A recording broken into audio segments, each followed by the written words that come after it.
Bueno, es bastante lo que has puesto en el plato. Arranco con lo del Universal, si te parece. Mira, el Universal se queja hoy de que la Fiscalía de Estados Unidos lo está injuriando y que al mismo tiempo le está haciendo el caldo gordo al presidente Andrés Manuel López Obrador. Dice que la Fiscalía de Estados Unidos está dañando la credibilidad y reputación de El Universal y el periodismo en México. Bueno, habría que decirle a David Aponte que los problemas de credibilidad ya los tenía el Universal desde hace mucho tiempo, ¿no? Así es que no le eche la culpa a los fiscales que están detrás del proceso contra Genaro García Luna. Un segundo punto, habría que señalar que desde siempre el Universal ha sido un medio de comunicación especializado en destruir reputaciones. Destruye y construye reputaciones.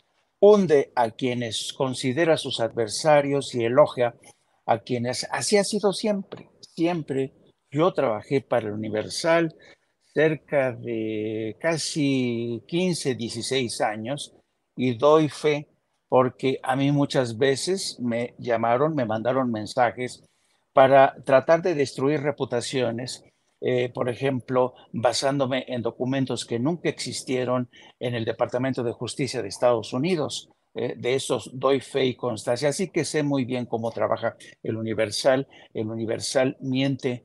Dicen ellos, no, no, nosotros no mentimos, no mentimos. Como decía el hoy finado Jesús Silva Herzog, decía, yo nunca miento. Dice, bueno, solo cuando me conviene. Y es así, así es el Universal, solo miente, nunca miente, bueno, solo miente un poquito y cuando le conviene. Así es que yo, esta defensa realmente se me ha hecho patética y qué penoso el papel de David Aponte, que tiene que sacar la cara por su patrón, ¿no? Pero esa ha sido la labor de todos los directores que han pasado por Universal, defender lo indefendible. Es penosa esta situación. Yo creo que ellos saben muy bien que los problemas de credibilidad los vienen arrastrando desde hace, pero mucho, mucho, mucho. Hacías mención de la columna de Antonio Navalón, en la que desde aquel entonces Navalón apuntalaba la candidatura presidencial de la posible candidatura presidencial de Genaro García Luna. Pero, ¿quién es Antonio Navalón? Esto es fascinante. Antonio Navalón es quizá uno de los cabilderos más ricos. Se ha hecho millonario haciendo de cabildero, de maneja intereses creados a favor de un grupo muy, muy, muy identificado. Me refiero al expresidente de gobierno español Felipe González, al Partido Socialista. Navalón estuvo detrás de todos los intereses de Prisa en México. Navalón tenía el pasaporte mexicano y el español. Incluso tenía un despacho en la Universidad Nacional Autónoma de México.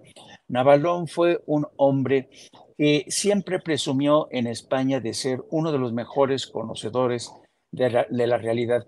Navalón siempre tuvo contacto con miembros del poder político, judicial, se movía como un pez en el agua y por eso era considerado como uno de los mejores cabilderos para todo aquel empresario que estuviera interesado en entrar en contacto con políticos mexicanos para no pagar exenciones, para no pagar impuestos.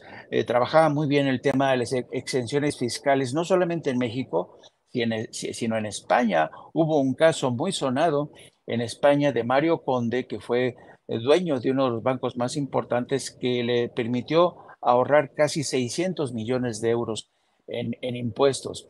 Así que Navalón era un hombre que se codeaba con la clase política y yo creo que Antonio Navalón junto con el grupo de Felipe González, de todos ellos, consideraron que la posible candidatura de Genaro García Luna iba a beneficiarles. Me refiero al grupo Prisa, a todo el grupo que estaba, que gravitaba en torno en los alrededores de Felipe González. No hay que olvidar también que Felipe González era un hombre muy próximo a Carlos Slim, el multimillonario mexicano. Así es que estamos entrando ya en la crema innata. No solamente nos estamos asomando al tema de cómo se manejaban los carteles, quiénes estaban maniobrando Calderón y García Luna, sino también cómo desde fuera de México los cabilderos veían al propio García Luna como un gran conseguidor, que veían en Genaro García Luna material presidenciable. Fíjate tú, Antonio Navalón, que presumía de ser un hombre intelectual, te digo, él se daba esta relumbre de ser académico en la UNAM. ¿Cómo es posible que Antonio Navalón le haya visto un lustre académico, un lustre de inteligencia superdotada a García Luna, alias el tartamudo?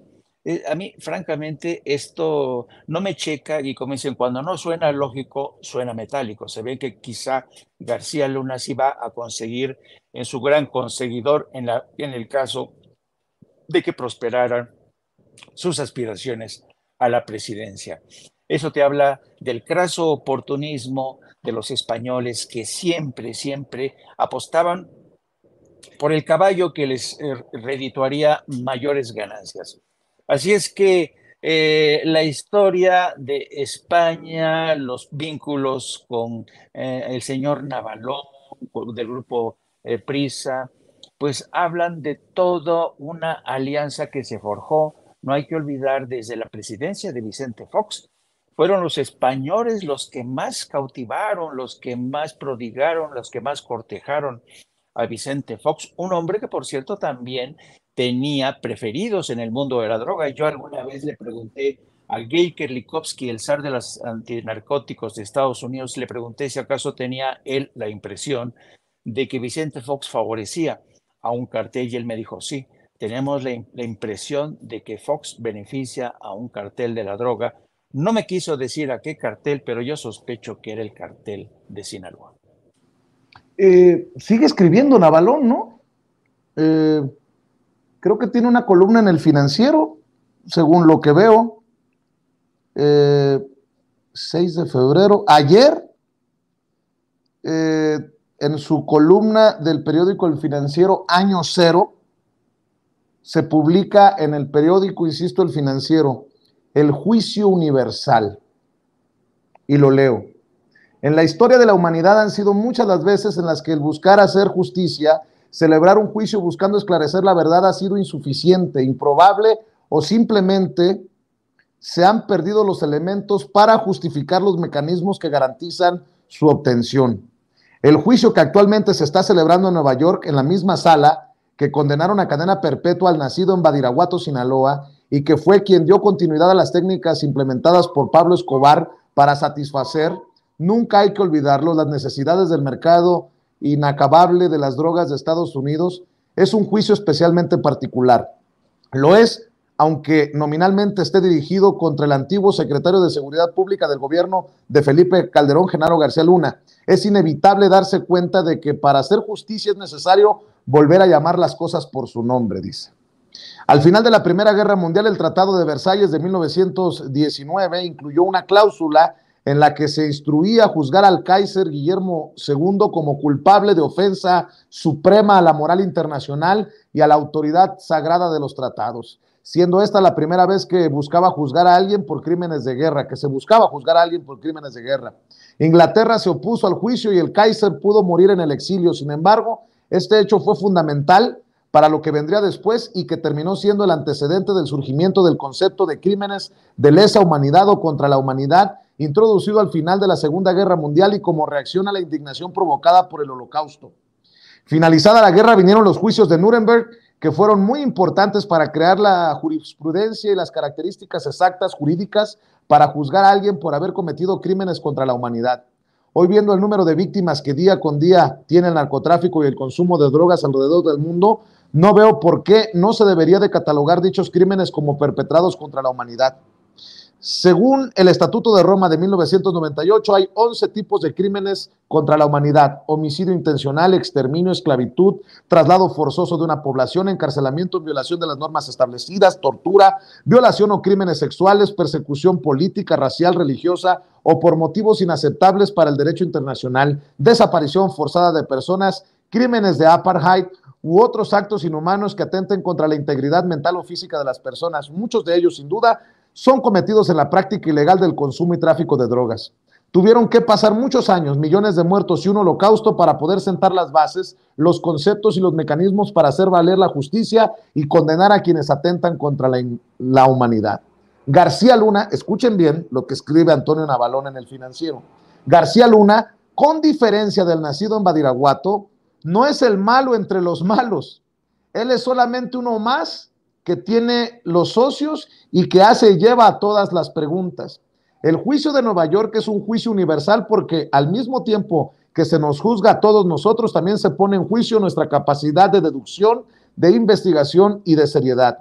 Lo que está sucediendo en la Gran Manzana es la puesta en prueba y la constancia de la capacidad de dos países, México y Estados Unidos, en la lucha contra el narcotráfico, contra la corrupción y contra el enriquecimiento ilícito. Junto con el exsecretario García Luna, también se está poniendo en juicio la política de inteligencia y de combate contra los temas mencionados de los estadounidenses. También está sentado y puesto en prueba el Estado mexicano y todo el tiempo que nos la pasamos dándole vueltas al tema y evitando hacerle frente a un tema que lleva siendo el cáncer de nuestra sociedad por más de 2 sexenios. Pero no solo eso, sino que también ha sido una de las principales cuestiones que siempre salen a flote cuando nos sentamos con quién es el primer consumidor y mercado del consumo de drogas. En este caso, si el juicio de García Luna también permitiera enjuiciar a Calderón, sería perfecto para el régimen actual, para ya poder morir en paz frente al supuesto robo electoral de 2006. Pero eso es claramente insuficiente para sus hijos o para los hijos, ya que al final del día este juicio y sus consecuencias solo tendrán sentido si provoca que dos países tan importantes y entrelazados como lo son Estados Unidos y México cambian no solamente su mecanismo de lucha contra las drogas, sino esta hipocresía suprema en la que estamos viviendo. Pues yo pregunto si esto no, y sigue, es una larga columna, si esto no es una defensa de García Luna, pues no lo sé qué es. Es malo, pero no tan malo como el de Badiraguato, dice Antonio Navalón, que